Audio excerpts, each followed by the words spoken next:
მერიამ სადგურის მოედნის მიმდებარე ტერიტორიიდან გარე ვაჭრობის დახლები აიღო. ამ და სხვა თემებზე რამდენიმე წუთში გიყვებით. ანტიკორუფციულმა სააგენტომ 9 რეგიონში 28 პირი დააკავა და პასუხისგებაში მისცა საქმეები ეხება მათ შორის ქრთამის აღებას, ყალბი დოკუმენტების დამზადებას, გასაღებას თუ სამსახურეობრივი უფლებამოსილების ბოროტად გამოყენებას. Z-Trans Group-მა TBC-ის პარტნიორობით 100 ახალი ვაგონი შეიძინა, პროექტის ჯამური ღირებულება $7 მილიონ შეადგენს და ის სრულად ბანკმა დააფინანსა. სახელმწიფო აუდიტის ინფორმაციით 2025 წლის ბოლოს სახელმწიფოს ციპებსა და აიპებს კომერციულ ბანკებში 1,1 მილიარდი ლარის დეპოზიტები ჰქონდათ განთავსებული.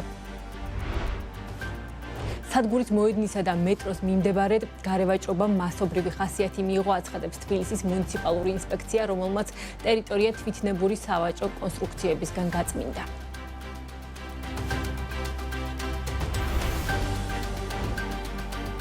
მოგესალმებით, ეს BMG-ია, რეგიონის წამყვანი ბიზნეს მედია სააგენტო, მე უნცა შუბაშვილი ვარ და ეკონომიკის და ბიზნესის სიახლეების შესახებ გიყვებით. თბილისის მერის კახა კალაძის განცხადებით, რიყის პარკში მდებარე ეგრეთ წოდებული დოქების დემონტაჟის გადაწყვეტილებამ კერძო მესაკუთრე კომპანიამ მიიღო, მერის არქიტექტურის სამსახურმა კი ნებართვა მას შემდეგ გასცა, რაც ყველა არქიტექტურული მოთხოვნა დაკმაყოფილდა. როგორც კალაძემ აღნიშნა, შენობა წლების განმავლობაში უფუნქციოდ იყო დატოვებული და ნაგვის ბუდედ იქცა. მისივე თქმით, დემონტაჟის ნებართვა საბოლოოდ კულტურული მემკვიდრეობის დაცვის საბჭოსთან შეთანხმებით გაიცა. დედაქალაქის მერის განმარტებით ტერიტორიის განვითარების ახალი გეგმა მერიაში ჯერჯერობით წარდგენილი არ არის, თუმცა მესაკუთრე მას დემონტაჟის დასრულების შემდეგ წარადგენს. ცნობისთვის, რიყის პარკში მდებარე 14591 კვადრატულ მეტრზე განთავსებული შენობა ამჟამად შეპესე რიყე დომის საკუთრებაშია. რიყის დოქების შესახებ 2025 წლის მაისში საქართველოს მთავრობამ მიიღო განკარგულება, რომელიც მისი დემონტაჟის უფლებით გასხვისებას ითვალისწინებდა, რაც ადგილზე მინიმუმ 44 მილიონი ლარის ინვესტიცია უნდა განხორციელებულიყო. იმავე წლის ივნისში რიყე დომის მესაკუთრე გახდა კომპანია Macro Property. ეს არის კერძო საკუთრება. შენობა, რომელიც იყო აბსოლუტურად უფუნქციო, ნაგვის ბუდე შეიძლება ასე ვთქვათ, უმძიმეს მდგომარეობაში, ფუნქციურად გაუმართლებელი და შესაბამისად კერძო მესაკუთრემ მიიღო გადაწყვეტილება დემონტაჟთან დაკავშირებით. მიუხედავად იმისა, რომ იყო მთავრობის განკარგულება, არქიტექტურის სამსახური, როდესაც გასცემს ნებართვას დემონტაჟზე, უნდა შეესაბამებოდეს ყველა არქიტექტურულ მოთხოვნას, თავისი წესები აქვს დემონტაჟს და ეს თანხმდებოდა ამდენი ხნის განმავლობაში და ჩვენ კულტურულ საბჭოსთან ერთად მივეცით იმის შესაძლებლობა მესაკუთრეს, რომ განახორციელოს დემონტაჟი. ძალიან მნიშვნელოვანი ადგილია. შესაბამისად პროექტიც უნდა შეესაბამებოდეს გარემოს და დარწმუნებული ვარ, დარგის სპეციალისტების ჩართულობით იქნება ერთ-ერთი საუკეთესო პროექტი, რომელიც განხორციელდება. თბილისის მერის კახა კალაძის განცხადებით, მეტრო სადგურის მოედანსა და ეგრეთ წოდებული დეზერტირების ბაზრის მიმდებარე ტერიტორიის მოწესრიგება აუცილებელი იყო, რადგან უკანონო გარე ვაჭრობა მოქალაქეებისთვის გადაადგილების თვალსაზრისით სერიოზულ პრობლემას და დისკომფორტს წარმოადგენდა. მერის თქმით, მუნიციპალური ინსპექციის მხრიდან არაერთი გაფრთხილების მიუხედავად გარე მოვაჭრეებმა უკანონო კონსტრუქციების დემონტაჟი თავად არ განახორციელეს, რის გამოც მერიას სპეციალური ღონისძიების ჩატარება მოუწია. მერის განცხადებით, მიმდებარე ტერიტორიაზე ბევრი ისეთი ლოკაციაა, ბაზრობების ტერიტორია, სადაც გარე მოვაჭრეებს შეუძლიათ შევიდნენ და საკუთარი ეკონომიკური საქმიანობა განაგრძონ. ცნობისთვის, თბილისის მუნიციპალურმა ინსპექციამ თბილსერვის ჯგუფთან ერთად გუშინ სადგურის მოედნის მიმდებარე ტერიტორიაზე, თევდორე მღვდლის, აბას თუმნის და წინამძღვრიშვილის ქუჩებზე გარე ვაჭრობის დახლები აიღო. ალტერნატიულ სივრცეებს, რაც შეეხება მიმდებარე ტერიტორიაზე, არის ბევრი ლოკაცია, სადაც შეიძლება ამ ადამიანების შესვლა და საქმიანობის გაგრძელება რომ შეძლონ. ეს ხა რაც შეეხება თვითონ ტერიტორიის მოწესრიგებას, ხო, ეს ქალაქი ხა ყველასია და ძალიან მნიშვნელოვანია, რომ ადამიანებს ჰქონდეთ თავისუფლად გადაადგილების შესაძლებლობა და არ წარმოადგენდეს პრობლემას, რაც აღნიშნულ ტერიტორიაზე და აღნიშნულ სივრცეში უდიდესი გამოწვევა იყო.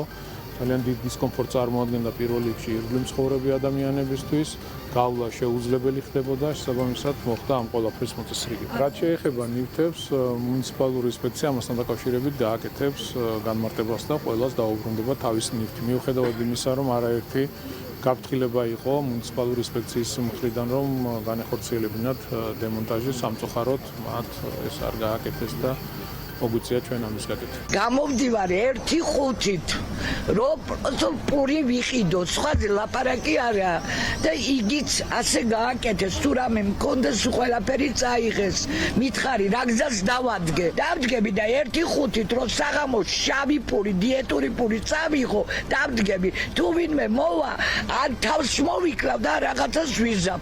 მამში აღარ მინდა სიცოცხლე. ამას სიცოცხლე არ ქვია, არც მე მჭირს. 1000 არის საკოდელი თურქეთში ჩამიყალით. ხალხ სტალინს არ გაუკეთებია ამ ტერიტორიაზე ვიზეთი ბემომე. ამ ადგილიდან ამ ადგილამ. აქ გონდა 7000 ლარი საკოდელი. ეს მიქციეს ფერფლად.